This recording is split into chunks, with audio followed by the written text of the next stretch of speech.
श्री गिरिराज धरण की जय, श्री वल्लभाधीश की जय। आगे बढ़ते हैं।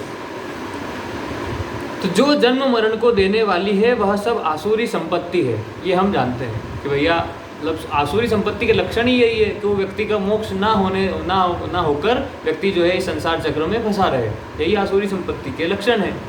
आगे, जैसे बीज को मिट्टी में मिला देने पर मिट्टी, जल, हवा, धूप ये सभी उस बीज को ही पुष्ट करते हैं, आकाश भी उसे अवकाश देता है, बीज से उसी जाति का वृक्ष पैदा होता है और उस वृक्ष में उसी जाति के फल लगते हैं। ऐसे ही अहंता यानी कि मैंपन में संसार के संस्कार रूपी बीज रखते हुए जिस शुभ कर्म को करेंगे वह शुभ कर्म उन बीजों को ही पुष्ट करेगा और उन बीजों के अनुसार ही फल देगा। जैसा कर्म करेंगे वैसा ही फल बनेगा। तात्पर्य यह है कि सकाम मनुष्य की अहंता के भीतर संसार के जो संस्कार पड़े हैं उन संस्कारों के अनुसार उसकी सकाम साधना में अणिमा, गरिमा आदि सिद्धियां आएंगी, उसमें और कुछ विशेषता भी आएगी, तो वह ब्रह्मलोक आदि लोकों में जाकर वहां के ऊंचे ऊंचे भोग प्राप्त कर सकता है, पर उसकी मुक्ति नहीं होगी। चाहे व्यक्ति कितना ही पुण्य क्यों ना कर ले, चाहे कितना ही पुण्य अर्जित क्यों ना कर ले, कितना ही अच्छा काम कर ले, पर अगर कामनाएं हैं तो उन कामनाओं के कारण वो उस पुण्य के फल स्वरूप ज़्यादा से ज़्यादा ब्रह्मलोक तक जा सकता है। फिर ब्रह्मलोक में जाकर ये होगा कि ब्रह्मा जी के साथ ज्ञान प्राप्त करके जब प्रलय काल, जब महाप्रलय आएगा और जब स्वयं ब्रह्मा जी की आयु समाप्त होगी, 100 वर्ष की आयु उनकी समाप्त होगी, वो जब ब्रह्म में विलीन होंगे तब वो व्यक्ति भी उनके साथ साथ ब्रह्म में विलीन हो जाएगा। ये हो सकता है, या फिर उसके पुण्य क्षीण होने पर वापस से वो लौटकर मृत्युलोक पर आ जाएगा, पर उसका कल्याण नहीं होने वाला। कल्याण का साधन सिर्फ और सिर्फ मनुष्य जीवन में ही है। हमारी करी गई सारी गलतियाँ माफ़ है कब तक? जब तक हम इस मनुष्य जीवन में हैं। एक बार जीवन समाप्त हो गया, अब हमारे हाथ में कुछ नहीं है। जैसे आज हमारे द्वारा कोई गलती हो गई, कोई पाप कर्म बन गया, तो उसका प्रायश्चित हम जब तक ये मनुष्य जीवन में है तब तक उसका प्रायश्चित कर लें तो ठीक। अगर ये मनुष्य जीवन चला गया और मृत्यु को प्राप्त हो गया है शरीर, उसके बाद आपके द्वारा किया गया पाप, अब उसका कर्म जो है प्रारब्ध बनकर आपको भोगना पड़ेगा। शरण में चले जाओ ना, शरण में हो ही नहीं। जब शरण में चला गया तब तो पाप होगा ही नहीं उसके द्वारा। वही बात, पाप तो पैसे से भी होगा। पर अगर भी किसी व्यक्ति अभी तक जो है पूरी शरणागति पुष्ट निर्मल मन नहीं होगा, ज्ञान नहीं होगा, वहाँ तो उनकी शरण में जा ही नहीं सकता। शरणागति पुष्ट हो ही नहीं पाएगी। ये सिर्फ और सिर्फ बात की बात रह जाएगी कि बस मैं शरण में हूँ, पर वो शरणागति आपकी पुष्ट नहीं हो पाएगी। ऐसा इसीलिए कहते हैं अगर आपके द्वारा कोई पाप बना है उसका आप जब तक इस जीवन काल में है तभी तक उससे पहले ही प्रायश्चित कर ले, क्योंकि जीवन समाप्त होने के बाद अब आपके पास कोई उपाय नहीं होगा। संसार की वासना नाश नहीं होगी, उनकी शरणागति में जा नहीं सकती, वो पुष्ट ही नहीं हो सकती, शरणागति हो ही नहीं सकती। क्योंकि शरणागति का मतलब यही है कि संसार के सारे राग द्वेष अब आपने त्याग के एक भगवान की शरण ले ली, तभी तो शरणागति कहलाई। और जब एक बार कोई व्यक्ति भगवान की शरण में चला जाता है, अब उसके द्वारा क्या पाप होंगे? उसके द्वारा ना पुण्य ना पाप कोई नहीं होता, गुणातीत की स्थिति हो जाती है। ऐसे आगे अब प्रश्न यह होता है कि मनुष्य मुक्ति के लिए क्या करे? अगर मुक्ति प्राप्त करनी है तो फिर क्या करे? उत्तर यह है कि जैसे बीज को भून दिया जाए, जैसे चना उसको भून देते हैं तो भूंगड़ा बन जाएगा। अब उसको कुछ भी कर लो आप, कितना ही उसको जमीन में बो दिया, पानी सब कुछ दे दीजिए, पर अब वो उगने वाला। ऐसे ही जैसे अब शरणागति की बात करी, जैसे दादाजी ने कि एक बार शरणागति पुष्ट हो गई, भगवत साक्षात्कार हो गया, व्यक्ति गुणातीत की स्थिति में पहुंच गया, अब वो भून गया। अब वो जो आत्मा है वो वापस किसी नया शरीर को धारण नहीं करने वाली, वो परिपक्व हो गई। अब वो कोई नया शरीर धारण करे चाहकर भी नहीं कर सकता। हाँ, एक बात जरूर है, जैसे कहा जाता है कि एक बार व्यक्ति भगवत साक्षात्कार के बाद जब ब्रह्म में विलीन हो जाए या भगवान के धाम को प्राप्त होने के बाद वापस उसका पुनर्जन्म नहीं होता, ये सत्य है। पर यहाँ पर एक बात ये जरूर होती है कि एक बात पे वो वापस आ सकता है, कब? जब स्वयं भगवान उसको अपना पार्षद बनाकर किसी कार्य के लिए भेजे, तो प्रतिनिधि भेजते हैं। ऐसे जैसे भगवान श्री शंकराचार्य जी हुए, श्री माधवाचार्य जी हुए, श्री गुरु महाराज श्री वल्लभाचार्य जी हुए, ये तो भगवान के पार्षद ही थे। आप सोचिए, आप उनको कोई साधारण मनुष्य क्या बता सकते हैं? भगवान श्री शंकराचार्य जी, भगवान श्री वल्लभ महाप्रभु, आप कोई साधारण पुरुष थोड़ी थे, मनुष्य थोड़ी थे, आप तो भगवान के द्वारा भेजे गए उनके पार्षद वैष्णवगण ही थे। तो भगवान समय समय पर अपने पार्षदों को भेजते रहते हैं, वो जरूर है। पर वो पार्षद फिर जो है अपने संकल्प अपने संकल्प ऐसा करते हैं कि वो पार्षद बनते हैं। पर आप फिर उनको, अगर आप उनके जीवन को देखेंगे तो उनके जीवन में साधारण मनुष्य के भांति कोई लक्षण दिखाई नहीं देते। वो बचपन, जैसे सुखदेव मुनि, आप सोचिए कोई बालक गर्भ से ही, जैसे ही मतलब जो है उसका प्रसव के बाद ही क्या चलकर उठ के खड़ा होकर चल पड़ेगा क्या? नहीं, पर सुखदेव मुनि चल पड़े। जन्म के 12 साल तक गर्भ में रहे वो तो माता के। हाँ, नहीं उसके बाद भी सुखदेव जी तो 12 साल तक रहे शायद। पेट में रहे। हाँ पर जन्म के बाद जो है उठकर चल पड़े। हाँ। ऐसा कौन बालक करता है? मतलब जन्म से ही इतना ज्ञान, मतलब जन्म से ही व्यक्ति गुणातीत, जन्म से ही व्यक्ति गुणातीत है। तो ऐसा तो भगवान के द्वारा भेजे गए पार्षद होते हैं, गर्भ में ज्ञान। हाँ। तो ये एक उपाय ये जरूर है कि मतलब जो है व्यक्ति एक जो गुणातीत हो गया, जो भगवान के धाम में पहुंच गया, उसका कभी वापस पुनर्जन्म नहीं होता। पर भगवान कुछ विशेष कारणों से अपने भक्तों के कल्याण के लिए, धर्म की स्थापना के लिए, भगवान बोलते हैं ना सर्वधर्मान परित्यज्य। और एक और परित्राणाय साधूनाम, वो वाली बात कि भैया धर्म संस्थापनार्थाय संभवामि युगे युगे, कि धर्म की स्थापना के लिए हो। तो उस समय अपने पार्षदों को भगवान भेजते हैं, प्रकट होते। आगे तो उत्तर यह है, सवाल क्या था कि व्यक्ति फिर मोक्ष को प्राप्त कैसे करे, कैसे अपना जो है कल्याण करे। तो उत्तर यह है कि जैसे बीज को भून दिया जाए या उबाल दिया जाए तो वह बीज अंकुर नहीं होगा। उस बीज को बोया जाए तो पृथ्वी उसको अपने साथ मिला लेगी, फिर यह पता ही नहीं चलेगा कि बीज था या नहीं। अब अपन कोई ऐसी कोई भुना चना अगर जमीन में छोड़ देंगे, सड़ के अंदर मिल के खत्म हो जाएगा, पर उगेगा नहीं। कुछ समय बाद आप देखेंगे तो वहाँ कुछ नहीं मिलेगा आपको, वो ब्रह्म में विलीन हो गया जैसे। ऐसे ही मनुष्य का जब दृढ़ निश्चय हो जाएगा कि मुझे केवल परमात्मा प्राप्ति ही करनी है, तो संसार के सब बीज यानी कि संस्कार अहंता में से नष्ट हो जाएंगे। फिर उसके अंदर जो बैठे हुए संस्कार है वो नष्ट हो जाएंगे। मैं हूँ, मैं शरीर हूँ, ये बात नष्ट हो जाएगी, फिर उसका बिल्कुल होना हुआ हो जाएगा। उसके अंदर जो संस्कार बैठे हुए हैं, अच्छे भी और बुरे भी, दोनों। ऐसा नहीं कि सिर्फ बुरे संस्कार, अच्छे संस्कार भी। आदत दुख में होगा फिर भी वो जानेगा कि मैं तो शरीर हूँ, मैं शरीर नहीं हूँ। वो बंधन तो किसी भी प्रकार का हो, वो व्यक्ति को बांधता ही है। सोचिए एक हाँ, चाहे वो कोई गलत कोई लत हो, आदत हो, या कोई अच्छी आदत भी क्यों ना हो। जैसे कि वो बताते हैं, व्यक्ति संन्यास ले लिया तो उसने घर छोड़कर अगर उसने आश्रम से अपना राग रख लिया, बना लिया, तो उसके संन्यास का क्या तात्पर्य है? वो गुणातीत थोड़ी हो पाएगा, वो उसको भगवत साक्षात्कार नहीं हो पाएगा।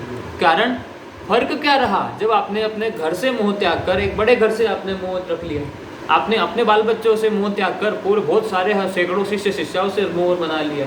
अब आप जो है अपने घर के मुखिया का पद छोड़कर जो है किसी आश्रम के मुखिया का पद आपने ग्रहण कर लिया और उनसे आपने राग बना लिया। आप आश्रम के मुखिया हैं, उसमें कोई समस्या नहीं है। समस्या कहाँ आ गई कि राग हो गया, संबंध जोड़ लिया। तो राग नहीं होगा अगर उसमें ज्ञानी है, हाँ, तो राग नहीं होगा तो वो करते हुए भी निराग, जैसा जनक राजा ने राज किया परंतु वो मुक्त है, जीवन मुक्त है। ऐसे संत भी हैं, कर लेते हैं, ईश्वर की इच्छा से वो करते हैं और फिर अपने को तो अलग रखते हैं। अब जैसे स्वामी रामसुखदास जी ने भगवत गीता, गीता प्रेस में सब कुछ लिखा, पर बड़े महान संत थे। ऐसा अपने से अलग ही रहते थे हमेशा। ऐसा श्री भाई जी, श्री हनुमान प्रसाद पोद्दार जी, कई संत हुए, आज भी ऐसे संत कई हैं, ऐसी बात नहीं है, पर ऐसा होना पड़ेगा। और अगर व्यक्ति अगर राग रखने वाला नहीं है तो उसको आश्रम या संन्यास लेने की आवश्यकता ही नहीं है, गृहस्थ होते हुए कोई बात नहीं। हाँ? ईश्वर के आदर्श अनुसार वो कर सकते हैं, परंतु राग नहीं उसमें रखते। आप घर में रहो, राग मत रखो तो कोई बात नहीं। राग दुख देता, राग और द्वेष, राग और द्वेष करते भी राग ज़्यादा दुख खतरनाक है। मिर्चू और सर्प, तो मिर्चू तो काटता तो डग सारे शरीर को तकलीफ देता है और ये काटता है सर। सांप तो धीरे धीरे जहर बढ़ जाता है और खत्म हो जाता है। तो ये राग खराब राग ज़्यादा खतरनाक है। आप जो हाँ, पीछे जो नहीं है तो इसीलिए अगर कोई राग या राग नहीं है तब तो व्यक्ति ग्रस्त होते हुए भी व्यक्ति जो है भगवान को प्राप्त कर सकता है। ऐसा फिर तो संन्यास लेने की आवश्यकता ही नहीं है, ये तो पद्धति है। ले नहीं ले हाँ। उसकी इच्छा उसका हाँ। प्रारब्ध, ये सब प्रारब्ध का खेल है हाँ। भाई साहब। हैं? उसका प्रारब्ध होगा संन्यास का तो संन्यास बस वो वाली बात है। ऐसा कुछ नहीं है कि आप संन्यास लोगे तभी गुणातीत या भगवत साक्षात्कार होगा, ऐसा कुछ नहीं है। ये सिर्फ और सिर्फ आपके प्रारब्ध वश है कि आपके भाग्य में क्या लिखा वो उसके अनुसार था, आपकी रुचि किस में थी। प्रारब्ध किसका है? शरीर का। शरीर जहाँ तक शरीर है वहाँ तक प्रारब्ध है। तो उस प्रारब्ध के अनुसार ये जो भी कर्म होना है वो होगा, निश्चय बात। पर उसमें जो ज्ञान मिल गया और उससे अलग हो गया तो फिर कोई बात नहीं, अलग हो गया फिर जीवन मुक्त होगा। आगे, शरीर प्राणों में एक प्रकार की आसक्ति होती है। शरीर और प्राणों में एक प्रकार की आसक्ति होती है कि मैं सुख पूर्वक जीता रहूं। देखिए आज हमारा जो शरीर है ये तो सुख ही चाहता है, हम चाहे ना चाहें वो बात अलग है। पर आज मेरा जो शरीर है ये शरीर तो ये चाहता है इसको किसी प्रकार का कष्ट ना हो, कोई चोट ना पहुंचे, ये तो यही चाहता है। मेरे को मान बढ़ाई मिलती रहे, ये मन चाहता है। मन क्या चाहता है? मन अपनी इंद्रियों को तृप्त करना चाहता है। शरीर, हाँ, मन जो है जड़ है तो वो इस जगत की ओर ही झुकेगा। हाँ, क्योंकि उसी का अंश है। हाँ, बहुत मुश्किल है ज्ञान होने के बाद फिर मानो इसको छोड़ करके फिर उधर जाए। क्योंकि वो प्रकृति का ही अंश है ना, नाशवान है। हाँ। और प्रकृति का अंश तो उसका जो स्वाभाविक उसका स्वभाव प्रकृति की तरफ ही लीन होने। पानी नीचे ही जाता है हाँ। तो ऊपर चढ़ाना होता है तो यंत्र द्वारा चढ़ाया जाता है। ऐसे। इस प्रकार अंतर पानी ऊपर भी चढ़ सकता है और नीचे भी जा सकता है। अधिकतर नीचे जाता है, ऊपर तो बहुत मुश्किल से जाता है। ऐसे ही ये मन का खेल है। मन संसार की ओर जाएगा और इसको रोक करके आत्मा की तरफ लगाएंगे तो मोक्ष का बल। मन है मनुष्य नाम कारण बंधोर मोक्ष नाम।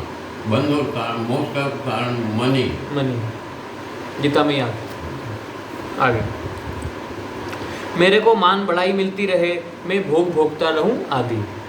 इस प्रकार जो व्यक्तित्व को रखकर चलते हैं उनको अच्छे गुण आने पर भी आसक्ति के कारण उनकी मुक्ति नहीं हो सकती। ये अच्छे गुण आने पर भी, क्योंकि कारण आसक्ति है, बंधन आसक्ति है, ना कि अच्छा और बुरा। इस संसार में अच्छा और बुरा अलग से अलग है, आसक्ति बात है। आसक्ति चाहे अच्छे की हो या बुरे की हो, व्यक्ति को बांधती ही है। ऐसे आगे, क्योंकि ऊंच नीच योनियों में जन्म लेने का कारण प्रकृति का संबंध ही है। हाँ, अगर आपने बुरे कर्मों से आपकी आसक्ति रही तो नीची योनियों को प्राप्त हो जाओगे, अच्छे से रही तो ऊंची योनियों को प्राप्त हो जाओगे, पर बंधन से मुक्त थोड़ी होगी। वापस दोनों को पलट कर आना तो मृत्यु लोक में ही है और मनुष्य जीवन को ही प्राप्त करना है। नीची योनि में गए तो 84 लाख योनियों को आप भोगते हुए आप मनुष्य योनि को प्राप्त करेंगे, या ऊंची योनियों में स्वर्ग आदि या ब्रह्म लोक तक भी चले गए तो अपने पुण्य के क्षीण होने पर आप वापस मृत्यु लोक को प्राप्त करेंगे। पर आपको वापस आना तो यही है और फिर वापस से भजन करके अपना जो है या तो आप कल्याण करें या फिर से वही दुराचार और दुष्कर्म कर कर फिर से अपने पतन को प्राप्त करें, फिर से 84 लाख में चले जाए। जैसे आज हम लोग यहाँ पर बैठे हैं, हमारा शरीर यहाँ पर बैठा है, ये इस बात का सबूत है क्या कि आज तक हमें भगवत प्राप्ति, हमारा कल्याण नहीं हुआ, तभी तो जन्म हुआ है। इसका मतलब हम सतयुग में भी थे, हम त्रेता में भी थे, हम द्वापर में भी थे और आज हम कलयुग में भी इस समय पर यहाँ पर बैठे हैं। इसका मतलब हमने चारों युग देखे हैं। हम 84 लाख योनियों को भोग कर आज मनुष्य जीवन को प्राप्त हुए हैं। अब आज हमारे ऊपर ये निर्भर करता है कि अब वापस हम अगला जन्म चाहते हैं या नहीं। वरना हम थे, सतयुग में थे, त्रेता में थे, रामायण के समय भी हम थे, हम द्वापर युग के समय भी थे। ये बात अलग है कि आज हमारी बुद्धि इसको हमें याद नहीं है, स्मृति नहीं है इस बात की। जैसे भीष्म पितामह को भी उनके 100 जन्म तक याद था। भगवान बोले तुम्हें 100 ही याद है ना, उससे पहले तुमने हो सकता है कोई पाप किया हो। फिर बताया भगवान ने 101वां जन्म कि तुम देखो उस समय तुमने ये पाप किया था, इस पाप के कारण आपको आज ये सजा मिली है कि आप बाणों की शैया पर लेटे हैं। जो धृतराष्ट्र थे उनको अपने पूर्व के 3 से 4 जन्म पीछे तक के याद थे इस प्रकार से। पर उससे ज़्यादा व्यक्ति कितना ही याद कर लेगा, वो तो सिर्फ भगवान जानते हैं, आप शुरू से लेकर आपका अंत। आगे, तात्पर्य यह है कि जिसने प्रकृति से अपना संबंध जोड़ा हुआ है वह शुभ कर्म करके ब्रह्मलोक तक भी चला जाए तो भी वह बंधन में ही रहेगा। चाहे वो शुभ कर्म आप कितना ही पुण्य कर लो, कितना ही अच्छा काम क्यों ना कर लो, तो भी आप वापस ब्रह्मलोक तक जाके रहोगे तो बंधन में ही, मुक्त नहीं होने। मुक्ति के लिए तो देखिए, आप देखो ये शब्द ही हमको समझा रहा है कि मोक्ष के लिए क्या चाहिए, मुक्त होना। मुक्त होने का मतलब यही है कि संसार के सारे राग और द्वेष दोनों से, राग भी और द्वेष यानी अच्छा और बुरा, शुभ और अशुभ दोनों का जब व्यक्ति त्याग कर देता है तब जाकर वो बंधन से वो तब जाकर तो वो मुक्त कहलाएगा।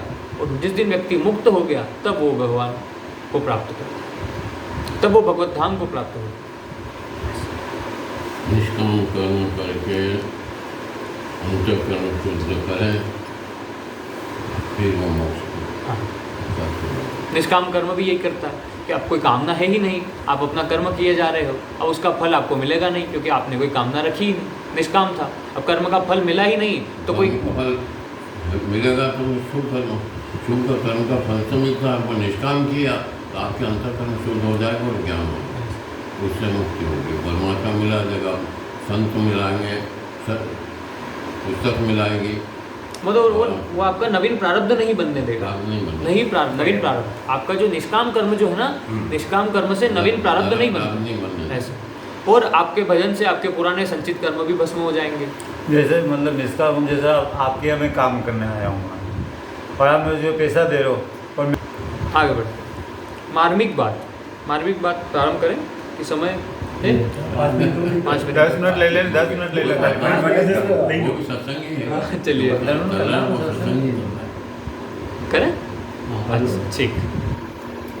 तो मार्मिक बात, भगवान ने इस अध्याय में आसुरी संपदा के 3 फल बताए हैं, जिनमें से इस श्लोक में निबंधयासुरी ममता पदों से बंधन रूप सामान्य फल बताया है। दूसरे अध्याय के 41वें 44वें श्लोक में वर्णित और 9वें अध्याय के 20वें 21वें श्लोकों में वर्णित सकाम उपासक भी इसी में आते हैं। जो सकाम भावना होती है वो भी इसी में आ जाएगी, क्योंकि कामना है तो बंधन है तो वही अभी जैसे हमने बात करी कि बंधन ही व्यक्ति को जो है संसार में बांध देता है, उसको मोक्ष प्राप्त नहीं होने देता। तो वो भी सकाम जो है वो भी इसी में आ जाता है। किसमें? बंधन में। सकाम कामना भावना सकाम कर्म बंधन में ही आ जाता है। जिनका उद्देश्य केवल भोगना और संग्रह करना है, ऐसे मनुष्यों की बहुत शाखाओं वाली अनंत बुद्धियां होती है। भगवान ने बताया ना बहुत शाखा, दूसरे अध्याय में बताया है ना कि भैया मतलब एक जो है लक्ष्य नहीं है आपका, एक तरह ना एक और बुद्धि रेखे भगवान बताते हैं दूसरे अध्याय में, है ना। बहुत शाखा है कि भैया अलग अलग जगह जा रही है, वो वाली बात हो रही है। यानी आज ये कर्म नवीन कर्म सकाम कर्मों की बात हो। आगे तो बहुत शाखाओं वाली अनंत बुद्धियां होती है, अर्थात उनकी कामनाओं का कोई अंत नहीं होता। सकाम कामना है, सकाम कामना तो आज एक की पूर्ति हो गई, फिर दूसरी, फिर तीसरी, चौथी, यही तो होता है। आगे जो कामनाओं में तन्मय है और कर्म फल के प्रशंसक वेद वाक्यों में ही प्रीति रखते हैं, ये वैदिक यज्ञ आदि को विधि विधान से करते हैं, पर कामनाओं के कारण उनको जन्म मरण रूप बंधन होता है। चाहे वो कामना के कारण, चाहे वो वैदिक अनुष्ठान भी क्यों ना कर रहे हो, यज्ञ क्यों ना कर रहे हो, पर किसी ना किसी कामना से कर रहे हैं तो वो भी व्यक्ति को बांधेगा। ऐसे ही जो यहाँ के भोगों को न चाहकर स्वर्ग के दिव्य भोगों की कामना से शास्त्र विहित यज्ञ करते हैं, वे यज्ञ के फल स्वरूप स्वर्ग के प्रतिबंधक पाप नष्ट होने से स्वर्ग में जाकर दिव्य भोग भोगते हैं। जब उनके स्वर्ग देने वाले पुण्य क्षीण हो जाते हैं, तब वे वहां से लौटकर आवागमन को प्राप्त हो जाते हैं। आपने कोई अनुष्ठान किया स्वर्ग को प्राप्त करने के लिए, उस अनुष्ठान से आपको स्वर्ग में जाने से जो पाप आपके रोक रहे थे वो पाप नष्ट हो जाएंगे और आप स्वर्ग को प्राप्त हो जाएंगे। पर एक सीमित समय तक ही वहाँ पर रहना है। कब तक? जब तक आपके पुण्य है। आपके पुण्य क्षीण हो जाने के बाद व्यक्ति वापस पुनः लौटकर मृत्यु लोक में आ जाता है। होटल वाला मामला है ऐसा, जितना आपका पुण्य है उतने ही समय तक आप वहाँ रहेंगे। पुण्य क्षीण होने के बाद वापस व्यक्ति लौटकर मृत्यु लोक में ही आ जाएगा। अब शेष चर्चा कल। ओम शांति शांति शांति। श्री गिरिराज धरण की जय, श्री गोवर्धन नाथ की जय, श्री वल्लभाधीश की जय। परम दयाल श्री गुसाई जी की जय। श्री विठ्ठलनाथ जी की जय। श्याम सुंदर श्री यमुने महारानी की जय। जय जय श्री राधे पूछरी के लोटा की हु प्यार।